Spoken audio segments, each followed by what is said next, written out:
Hello students, आज आपण conservation of angular momentum हा पॉईंट बघणार आहोत. राईट. तर 11th आपण कन्झर्वेशन ऑफ लिनियर मोमेंटम बघितलेला आहे. मोमेंटम म्हणजे काय? एखाद्या बॉडीने तिचं वेट, तिचं मास आणि त्या बॉडीची असणारी पर्टिक्युलर व्हेलॉसिटी ह्यांचा प्रोडक्ट म्हणजे काय? तर मोमेंटम. लिनियर मोमेंटम कशाने दाखवतात? तर पीने दाखवतात आणि त्याचा फॉर्म्युला आहे मास इंटू व्हेलॉसिटी. आणि अँग्युलर त्याच्या ॲनालॉगस रोटेशनल मोशनमध्ये काय असतं? Angular momentum L is equal to I omega. Right. हे दोन कन्सेप्ट आपण बघितलेल्या आहेत. आपण लास्ट लेक्चरला angular momentum L is equal to I omega आणि torque tau is equal to I into its angular acceleration alpha हे फॉर्म्युले डिराईव्ह केलेले आहेत. आता ह्या लेक्चरला आपण कन्झर्वेशन ऑफ अँग्युलर मोमेंटम म्हणजेच principle of conservation of angular momentum हा पॉईंट डिस्कस करणार आहोत. राईट. तर प्रिन्सिपल काय आहे फर्स्ट ऑफ ऑल आपण बघूयात. हे प्रूव्ह करायचं आहे आपल्याला. तर बघा, प्रिन्सिपल काय आहे? Angular momentum is conserved in the absence of external unbalanced torque. आपल्याला माहीत आहे न्यूटन्स सेकंड लॉवरून न्यूटन्स फर्स्ट लॉ. काय आहे न्यूटन्स फर्स्ट लॉ? तर एखादी बॉडी मोशनमध्ये असेल किंवा एखादी बॉडी स्थिर असेल तर तिच्यावर जोपर्यंत आपण फोर्स एक्झर्ट करत नाही तोपर्यंत ती तिच्या स्टेटमध्ये कायम असते. बरोबर. तर हा लॉ आपण बघितलेला आहे. तर लिनियर मोशनमध्ये त्या बॉडीला जोपर्यंत तुम्ही फोर्स एक्झर्ट करत नाही तोपर्यंत तिचं मोमेंटम काय राहतं? लिनियर मोमेंटम कन्झर्व राहतं. तर आता ह्या प्रिन्सिपलमध्ये काय सांगितलेलं आहे त्याच्याच ॲनालॉगस कोणतं प्रिन्सिपल आपण बघणार आहोत? तर लिनियर मोमेंटम तिथं कन्झर्व राहत होतं, कॉन्स्टंट राहत होतं. तर ह्या केसमध्ये अँग्युलर मोमेंटम कॉन्स्टंट राहणार आहे. कधी? तर absence of external unbalanced torque. जसं की लिनियर मोशनमध्ये फोर्स एक्झर्ट केल्यामुळं काय होत होतं? फोर्स एक्झर्ट केल्यामुळं लिनियर मोमेंटम फोर्स एक्झर्टच झालं नाही तर लिनियर मोमेंटम कन्झर्व राहत होतं.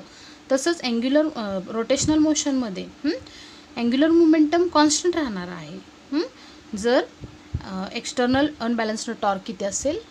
0 असेल तर ते आता आपण प्रिन्सिपल प्रूव्ह करणार आहोत. आपण हे प्रिन्सिपल तर प्रिन्सिपल कशा पद्धतीने प्रूव्ह केलं जाणार आहे बघा. तर first of all bye definition of कोणती डेफिनेशन माहीत आहे आपल्याला? लिनियर मोमेंटमचा फॉर्म्युला माहीत आहे.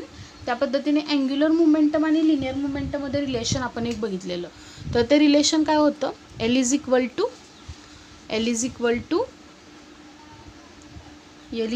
To r cross p. Right. Angular momentum is equal to r cross p हे आपण रिलेशन बघितलेलं आहे. तर याच्यावरूनच बघा, by definition of angular momentum L is equal to r cross p. Differentiate हे इक्वेशन काय करूयात आता आपण? डिफरन्शिएट करूयात विथ रिस्पेक्ट टू टाईम. तर डिफरन्शिएट करूयात बघा. dl upon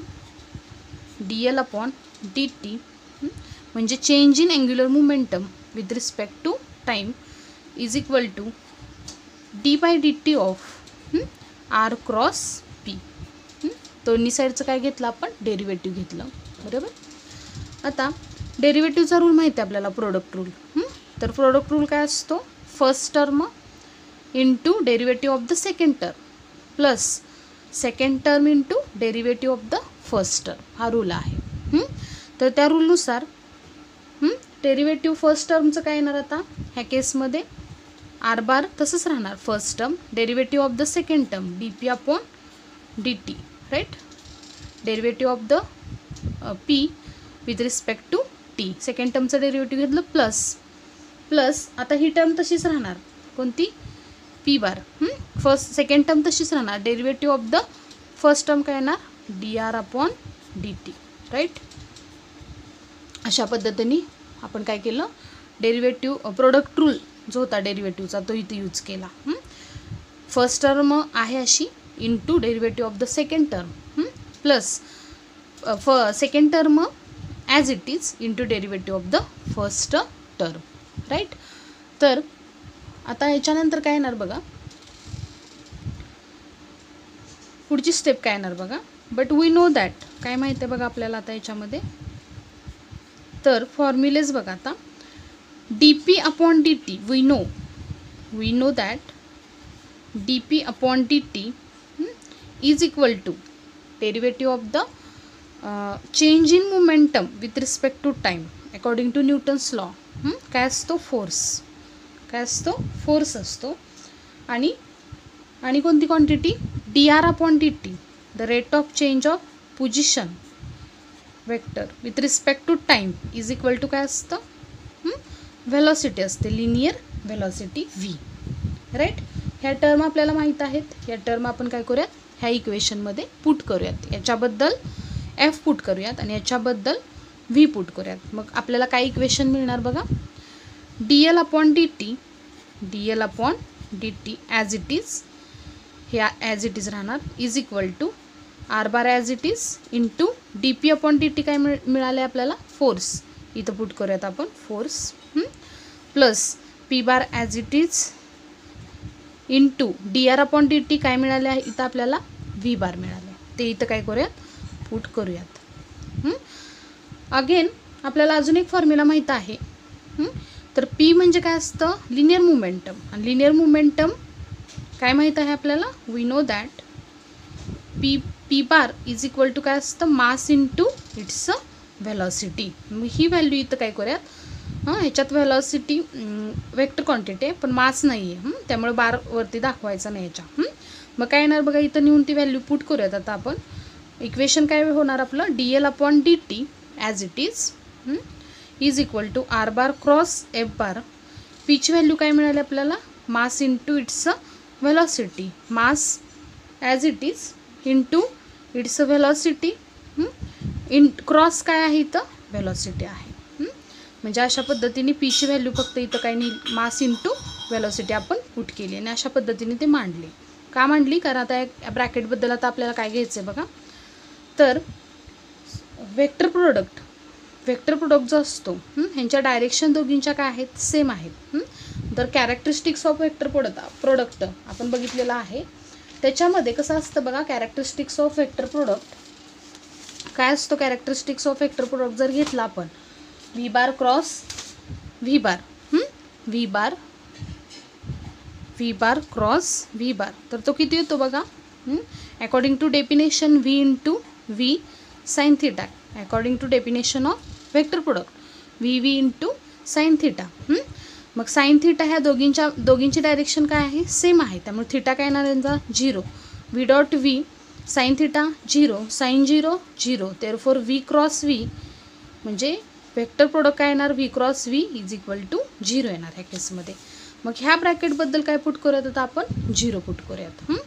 but v bar cross v bar is equal to 0. मग काय मिळालं आपल्याला, ही व्हॅल्यू 0 ॲज इट इज इथं पुट करूयात. मग काय मिळणार बघा, dl upon dt is equal to r bar cross f bar as it is plus mass into ह्या क्वांटिटीबद्दल काय मिळालं आपल्याला, वेक्टर प्रोडक्ट काय असतो, 0. देअरफॉर ही क्वांटिटी काय येणार, 0. मास 0 इंटू m काय येणार, 0च येणार. म्हणजे काय मिळणार इथं आपल्याला, नेक्स्ट स्टेप काय मिळणार बघा, dl अपॉन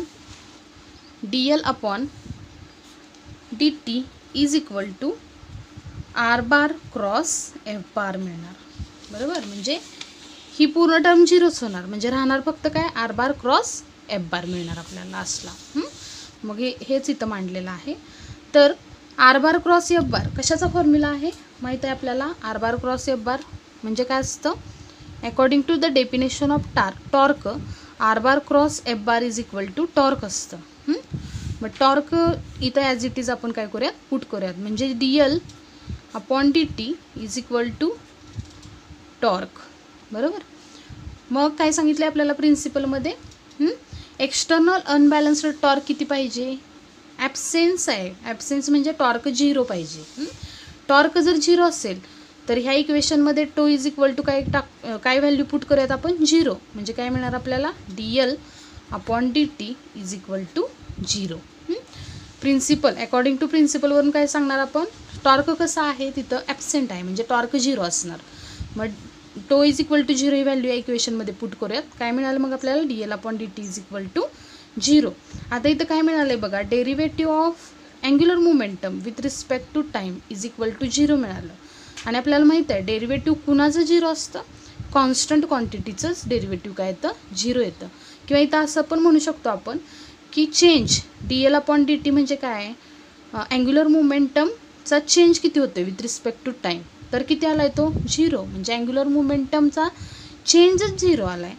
तर इथून आपल्याला काय दिसून येतं की अँग्युलर मोमेंटम काय राहणार आहे, कॉन्स्टंट राहणार आहे. याच्यावरून काय सांगू शकतो आपण, L is equal to constant. म्हणजे आपलं काय झालं, principle of conservation of angular momentum काय झालं, प्रूव्ह झालं. त्याच्यामध्ये काय सांगितलेलं आहे, अँग्युलर मोमेंटम इज कन्झर्व्ड किंवा कॉन्स्टंट कधी राहतं, तर ज्यावेळी absence of external unbalanced torque किंवा टॉर्क किती पाहिजे त्या सिस्टीमवर एक्झर्ट होणारं 0 पाहिजे, त्यावेळी अँग्युलर मोमेंटम काय राहतं, कॉन्स्टंट राहतं, चेंज होत नाही किंवा कन्झर्व्ड राहतो. बरोबर, म्हणजे हे आहे आपलं principle of conservation of angular momentum. आणि ते आपण अशा पद्धतीने काय केलं, डिराईव्ह प्रूव्ह केलेलं आहे. कशा पद्धतीने प्रूव्ह केलं, by definition of angular momentum, त्याचं with respect to time derivative घेतलं आणि त्या पद्धतीने आपण स्टेप बाय स्टेप काय करत गेलो ते प्रूव्ह करत गेलेलो आहे. आणि त्याच्यावरून काय मिळालं आपल्याला, एल कॉन्स्टंट आहे. एल कॉन्स्टंट मिळाला when tau is equal to 0. हे आहे आपलं principle of conservation of angular momentum. When external unbalanced torque is 0, then angular momentum of the system remains constant or conserved. हे काय आहे, principle of conservation of angular momentum इथं prove झालेलं आहे. आता आपण याच्यावरचे एक्झाम्पल्स बघूयात. आता बघा एक्झाम्पल्स काय काय सांगता येतील आता आपल्याला बघा. तर बॅलेट डान्सर किंवा फर्स्ट एक्झाम्पल घेऊयात आपण बॅलेट डान्सर. तर आता बॅलेट डान्सर जेव्हा हे करत असतात डान्स, सर्कसमध्ये वगैरे शो असतात किंवा बॅलेट डान्सर वगैरे तुम्ही बघितलं असेल तर त्याच्यामध्ये बघा कशा पद्धतीने अँग्युलर मोमेंटम हे प्रिन्सिपल तिथं यूज केलं जातं बघा, ॲप्लिकेबल होतं बघा. फर्स्ट एक्झाम्पल बघूयात आपण बॅलेट डान्सर, ज्याच्यामध्ये ते डान्सर काय करत असतं,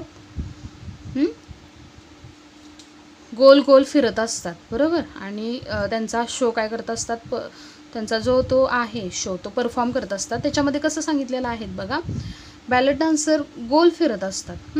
ज्यावेळी ते काय करतात, त्यांचा आर्म्स काय करतात, आउटस्ट्रेच करतात.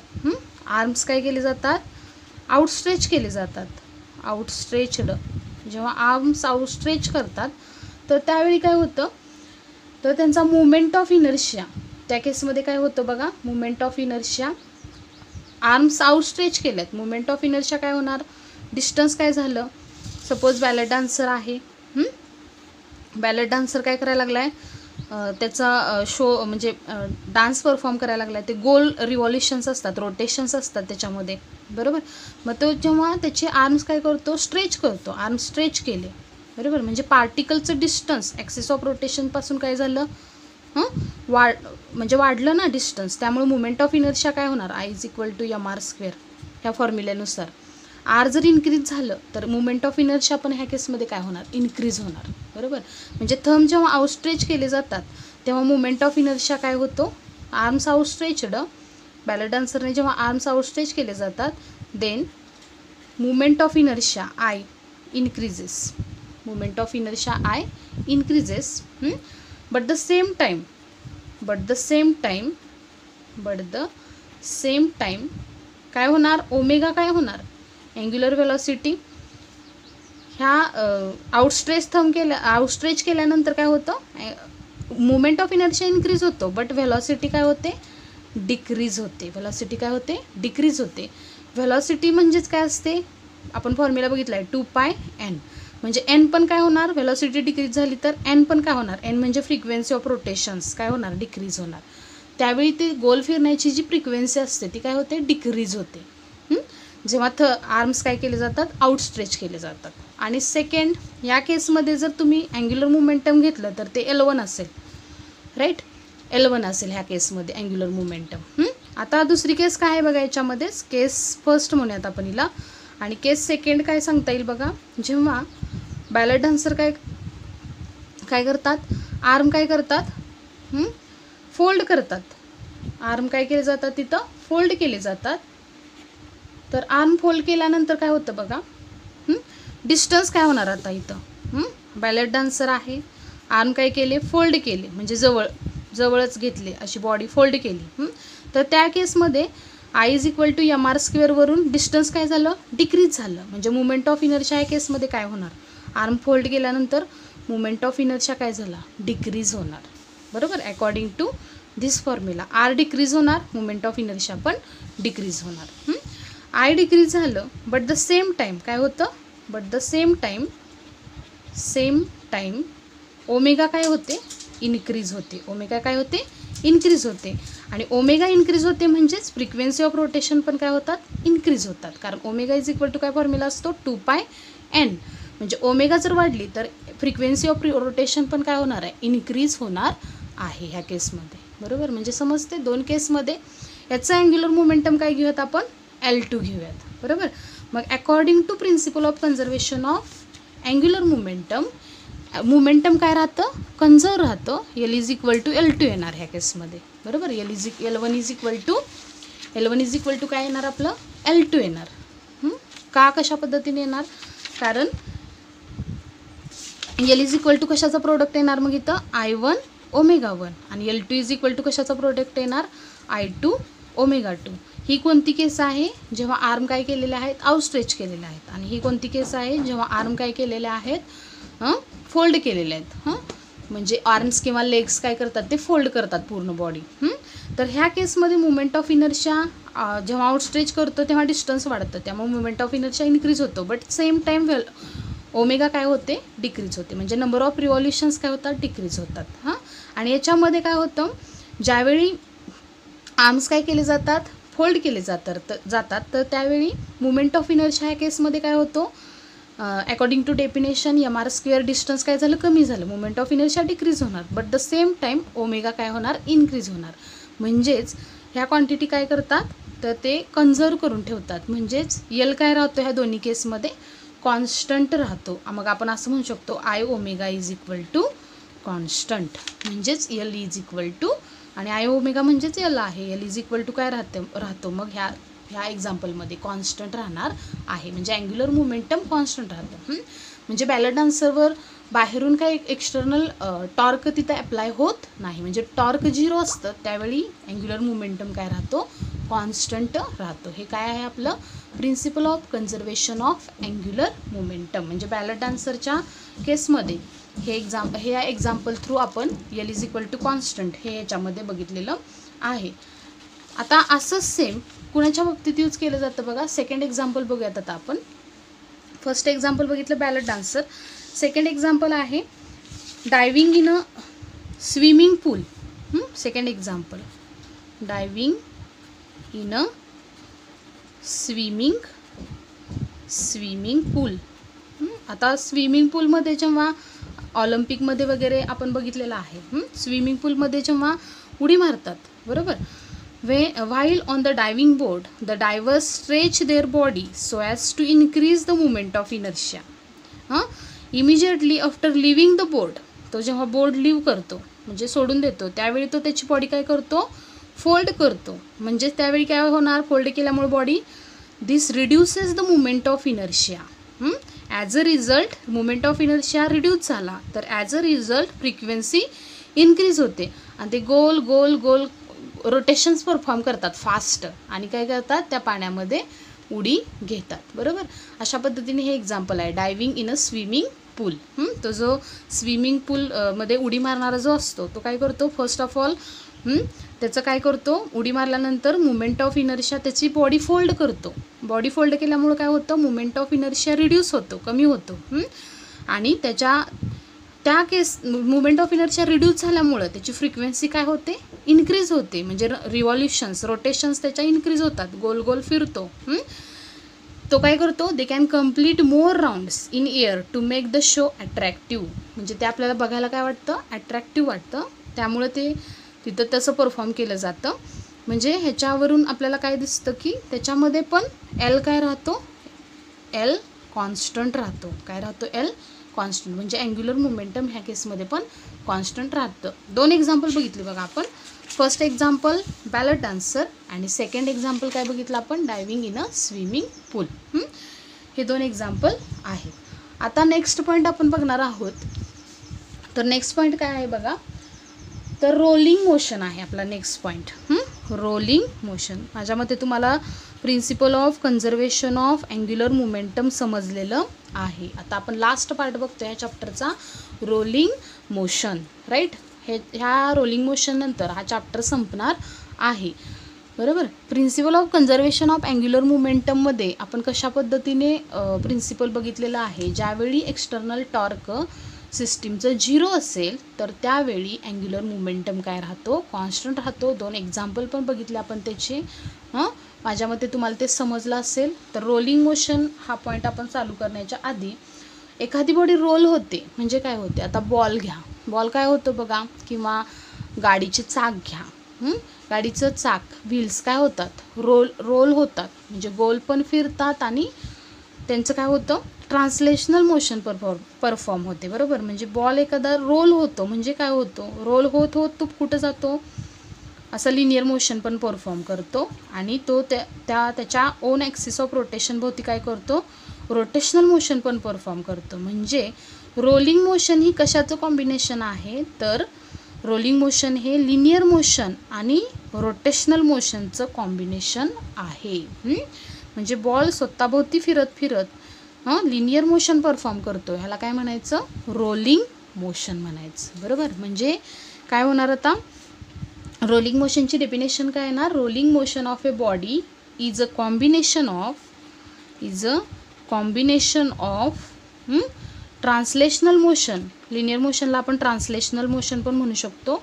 Translational motion and circular motion किंवा रोटेशनल मोशन आपण त्याला म्हणू शकतो. बरोबर. कॉम्बिनेशन आहे कुणाचं, ट्रान्सलेशनल मोशन अँड सर्क्युलर मोशनचं. म्हणजे rolling motion can be defined as it is a combination of translational motion and circular motion. Roll होतं म्हणजे काय होतं, गाडीचं चाक रोल होतं म्हणजे काय होतं, तर त्याच्या ओन ॲक्सिस भोवती पण गोल फिरतो सर्क्युलर मोशनमध्ये, आणि ॲट अ सेम टाईम तो काय करतो, त्याची लिनियर मोशन किंवा ट्रान्सलेशनल मोशन पर परफॉर्म करतो. म्हणजे ह्या 2 कॉम्बिनेशनची बनवून काय मिळते, रोलिंग मोशन मिळते. बरोबर. आता रोलिंग मोशनमध्ये आपण बघा काय कन्सिडर करूयात, एम काय आहे, मास ऑफ बॉडी, जी बॉडी रोल होणार आहे. त्यानंतर आय काय आहे, त्या बॉडीचा मुवमेंट ऑफ इनर्शिया आहे. त्यानंतर अजून पुढे कोणत्या क्वांटिटी घेऊयात बघा आता आपण. आर काय आहे, रेडियस ऑफ बॉडी आहे. आर रेडियस ऑफ बॉडी, जी बॉडी रोल होणार आहे, रेडियस ऑफ बॉडी. के काय आहे, रेडियस ऑफ गायरेशन. ह्या क्वांटिटी आपण बघितलेल्या आहेत, रेडियस ऑफ गायरेशन के. त्यानंतर ओमेगा काय आहे, अँग्युलर व्हेलॉसिटी. ह्या सगळ्या क्वांटिटी आता आपल्याला रोलिंग मोशनचं एक डेरिवेशन आपण प्रूव्ह करणार आहे, त्यासाठी लागणार आहेत. व्ही काय आहे, लिनियर व्हेलॉसिटी. राईट. अशा पद्धतीने. मग आता रोलिंग मोशनच्या आपण काय काढूयात, कायनेटिक एनर्जी काढूयात. त्यासाठी हे एक्सप्रेशन सगळे आपल्याला सिम्बॉल्स लागणार आहेत. तर kinetic energy of rolling motion. आपला नेक्स्ट पॉईंट काय आहे बघा, kinetic energy of rolling motion.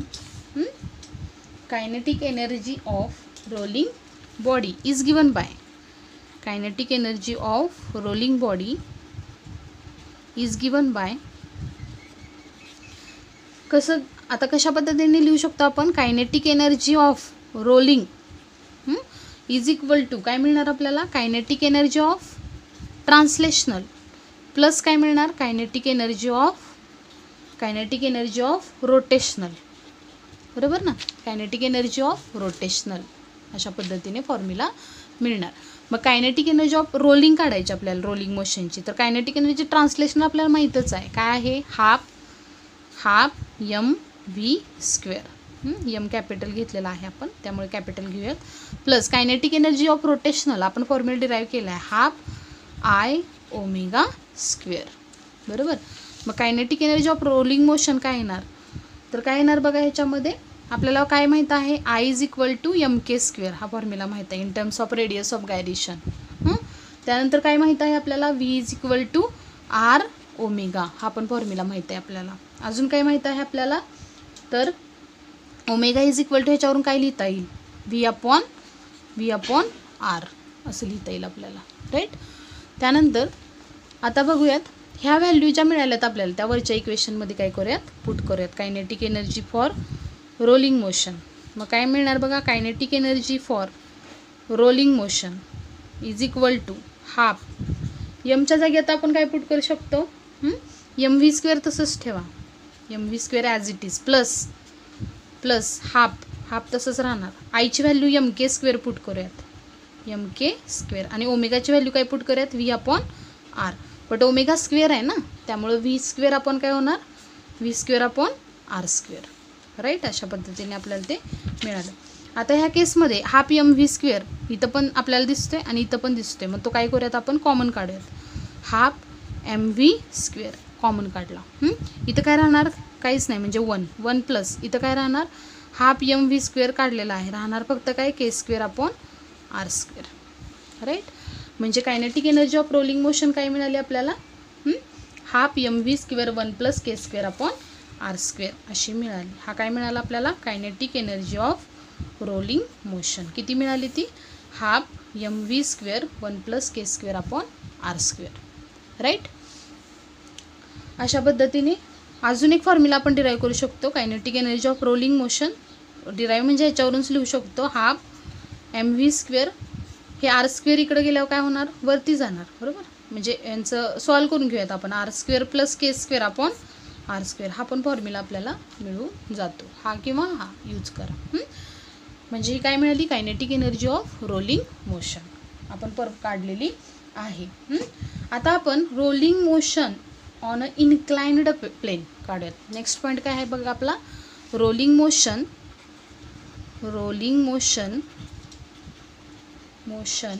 On inclined plane. बघूयात आता आपण हे डेरिवेशन पण बघूयात आपण. तर बघा ह्याच्यावरच आधारित आहे हा फॉर्म्युला, लक्षात ठेवा, ह्याच्यावरून ते पण आपण डिराईव्ह करणार आहे.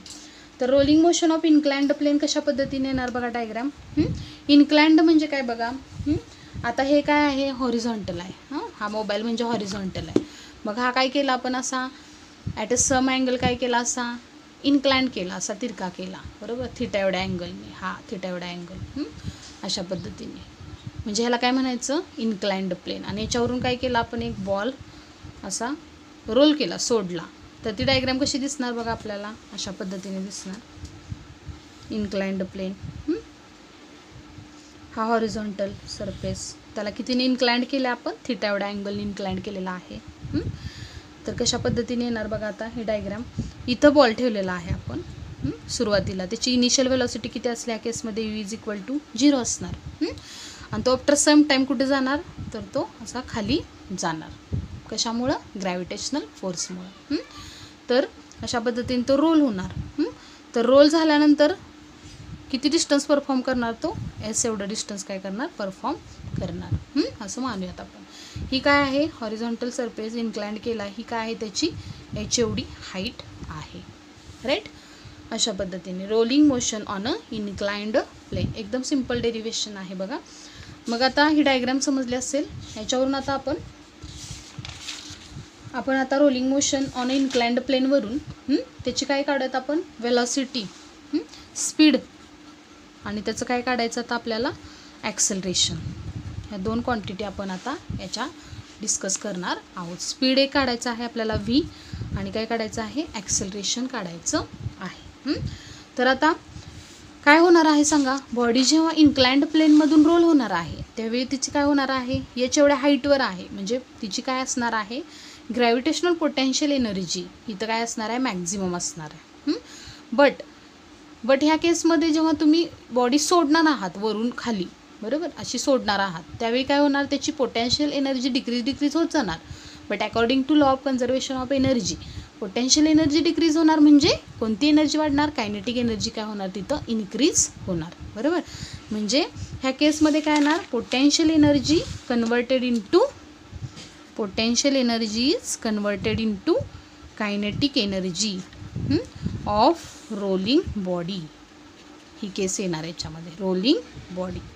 Potential energy is converted into kinetic energy of rolling body, right.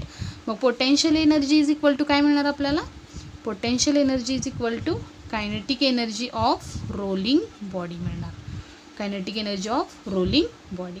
मग काय होतं फॉर्म्युला आपला कायनेटिक एनर्जी ऑफ रोलिंग बॉडीचा, तर potential energy is equal to काय येणार, mgh, माहिती आहे आपल्याला फॉर्म्युला. आता कायनेटिक एनर्जी रोलिंग कशी काढली आपण, kinetic energy translational plus kinetic energy rotational.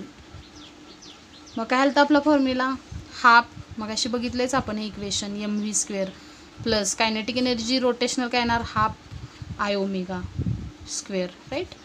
mgh potential energy. ह्या केसमध्ये decrease in potential energy is equal to increase in kinetic energy for rolling body. मग हे तर आपण काढलेलंच आहे, ही साईड आपण काढलेलीच आहे. कशी काढलेली आहे माहिती आहे आपल्याला, I is equal to mk² value put केली ती, आणि v इज इक्वल टू काय रिलेशन असतं, r ओमेगा. ह्याच्यावरून ओमेगा इज इक्वल टू काय घेतलेलं, v अपॉन r. मग ह्या सगळ्या व्हॅल्यू ह्या इक्वेशनमध्ये नेऊन पुट केलं त्या आपण. mgh ॲज इट इज राहणार आहे, हाफ mv² पण ॲज इट इज राहणार आहे, plus half I omega square काय येणार इथं, आयची व्हॅल्यू mk² पुट करूयात, आणि ओमेगा काय येणार आहे, v² अपॉन r², राईट. अशा पद्धतीने हे काढलेलं होतं आपण. मग हा mgh ॲज इट इज ठेवूयात, हाफ mv² काय निघणार याच्यातून कॉमन निघणार, इथं राहणार 1 प्लस हाफ mv² गेलेला आहे, त्यामुळे k² आपण काय राहणार इकडं r² राहणार, राईट. म्हणजे m दोन्हीकडं सेम दिसते, mm काय करूयात तिथं कॅन्सल करूयात. म्हणजे काय मिळणार मग आपल्याला, हे 2 पण तिकडं त्या साईडला गेल्यानंतर 2gh होणार, 2gh इक्वल टू काय मिळणार मग आपल्याला, v² 1 plus k² upon r², right. अशा पद्धतीने मिळणार. आता हे मिळाल्यानंतर काय मिळणार मग आपल्याला, परत v² पाहिजे आपल्याला. मग v² इज इक्वल टू काय मिळणार सांगा, v² एका साईडला राहणार आणि ही क्वांटिटी जाऊन त्या साईडला काय होणार, डिवाइड होणार. 2gh आपण काय मिळणार, 1 plus k² upon r², right. अशा पद्धतीने v² v पाहिजे ना आपल्याला, मग v इज इक्वल टू काय मिळणार, square root of 2gh upon 1 plus k² upon r². इथंपर्यंत मी दाखवलेलंच आहे सुरुवातीला तुम्हाला हे कसं आलं हे साईड, आणि इकडे फक्त mgh पुट करत गेलो आहे. बाकी हे आपण डिराईव्ह केलेलं होतंच मगाशी, तेच घेतलेलं आहे. मग v² काढायचं आहे, त्यामुळे ही क्वांटिटी इकडे मल्टिप्लाय, इकडे गेल्यावर काय होणार, डिवाइड होणार. त्या पद्धतीने vचा फॉर्म्युला काय मिळाला आपल्याला, अशा पद्धतीने मिळाला. हा फॉर्म्युला कशाचा आहे, speed of a rolling body. आता आपल्याला ॲक्सेलरेशन काढायचं आहे रोलिंग बॉडीचं. ए इज द लिनियर ॲक्सेलरेशन. तर ह्या केसमध्ये आता ॲक्सेलरेशन काढूयात बघा आपण, ॲक्सेलरेशन ऑफ रोलिंग बॉडी ए काढूयात आता आपण. तर हे काढताना लिनियर ॲक्सेलरेशन काढताना फर्स्ट ऑफ ऑल यू आपली काय होती, 0. इनिशियल व्हेलॉसिटी काय होती बॉडीची, 0. जेव्हा बॉडी आपण रोल करणार होतो इन्क्लाइंड प्लेनमध्ये, त्यावेळी यू म्हणजे इनिशियल व्हेलॉसिटी काय आहे, 0. मग आपण काय यूज करूयात बघा आता, कायनेमॅटिकल इक्वेशन्स यूज करूयात. Kinematical equation, we use kinematical equation, kinematical equation. काय आहे कायनेमॅटिकल इक्वेशन, तर v² is equal to u² plus 2as. But u ह्या केसमध्ये काय आहे, 0. इनिशियल व्हेलॉसिटी 0 आहे. मग v² इज इक्वल टू काय मिळणार आपल्याला, 0 प्लस 2as, राईट. कारण u 0 आहे इनिशियल व्हेलॉसिटी. मग v² इज इक्वल टू काय मिळणार, 2as. But according to diagram sine theta is equal to काय मिळणार बघा, sine theta is equal to काय मिळणार डायग्रामवरून, sine theta is equal to h upon s. h upon s समोरची बाजू भागिले हायपोटेनस. मग काय मिळणार, h upon s, h upon s. मग s बरोबर काय मिळणार, h अपॉन साइन थिटा. ही व्हॅल्यू आपल्याला लागणार आहे. मग ए काढायचं आहे आपल्याला हे इक्वेशनवरून. हे अकॉर्डिंग टू डायग्राम हे मांडलेलं आहे आपण, एवढं हे लागणार आहे आपल्याला पुढं. मग आता इथे ए काढायचं आहे आपल्याला. ए इज इक्वल टू काय मिळणार मग, ए काढायचं आहे, v² आपण काय मिळणार, 2s. आणि v² ची व्हॅल्यू आपल्याला माहीत आहे, आपण वरच काढलेली आहे v² ची व्हॅल्यू. बघा वरती इक्वेशन नंबर पण देऊ शकतो आपण ह्याला. एक नंबर म्हणू शकतो. v² is equal to GH upon 1 plus k² upon r². हे इक्वेशन ॲज इट इज तिथं पुट करूयात. v² ची व्हॅल्यू काय येणार मग, काय होती 2GH अपॉन काय होती value 1 plus k² upon r². As it is v² put केलं इंटू 1 अपॉन आता हे 1 अपॉन हे करू शकतो ना आपण असं 1 अपॉन 2s आहे. 2 इंटू s किती आलं मग h upon sine theta right. हे कळालं. v² ची व्हॅल्यू ॲज इट इज ही पुट केली इंटू हे 1 अपॉन 2s राहिलं ना आपलं 1 अपॉन 2 आणि s ची व्हॅल्यू आपली वर काढलेली आहे h upon sine theta as it is तिथं नेऊन पुट केलेली आहे. मग काय मिळणार आपल्याला 2 काय होणार आहे कॅन्सल. a ची व्हॅल्यू काय मिळणार मग g साईन थिटा. हे काय होणार साईन थिटा वर जाणार g sine theta right. h g sine theta आपण काय मिळणार h पण कॅन्सल होणार. h ला h हे कॅन्सल होणार बरोबर. g साईन थिटा पण काय मिळणार मग 1 प्लस k² अपॉन r². म्हणजे हे एक्सप्रेशन कशाचं मिळालं आपल्याला ॲक्सेलरेशन लिनियर ॲक्सेलरेशनचं एक्सप्रेशन मिळालं. कशाच्या बाबतीत रोलिंग मोशनच्या. v पण मिळालं आपल्याला आणि काय मिळालं एचं पण रिलेशन आपल्याला मिळालेलं आहे बरोबर. म्हणजे आपण बऱ्यापैकी डेरिवेशन्स आज प्रूव्ह केलेली आहे. चॅप्टर संपल्यातच जमा आहे पण थोडंसं फॉर्म्युलेज वगैरे जे CET JEE नीटच्या दृष्टीने जे फॉर्म्युले जे आहेत वेगवेगळ्या शेपचे रिंगचा डिस्कचा आपण बघितला. पण एक्झाममध्ये स्फिअर वेगवेगळ्या शेपचे ऑब्जेक्ट्स विचारले जातात तर ते पण आपण नेक्स्ट लेक्चरला डिस्कस करणार आहोत. म्हणजे काय स्फिअरचा हॉलोस्फिअर सिलेंडर ह्या सगळ्यांचे फॉर्म्युलेज आणि त्यांचं इंटरप्रिटेशन कसं असतं ते आपण पुढच्या नेक्स्ट लेक्चरला डिस्कस करणार आहोत. Okay class thank you.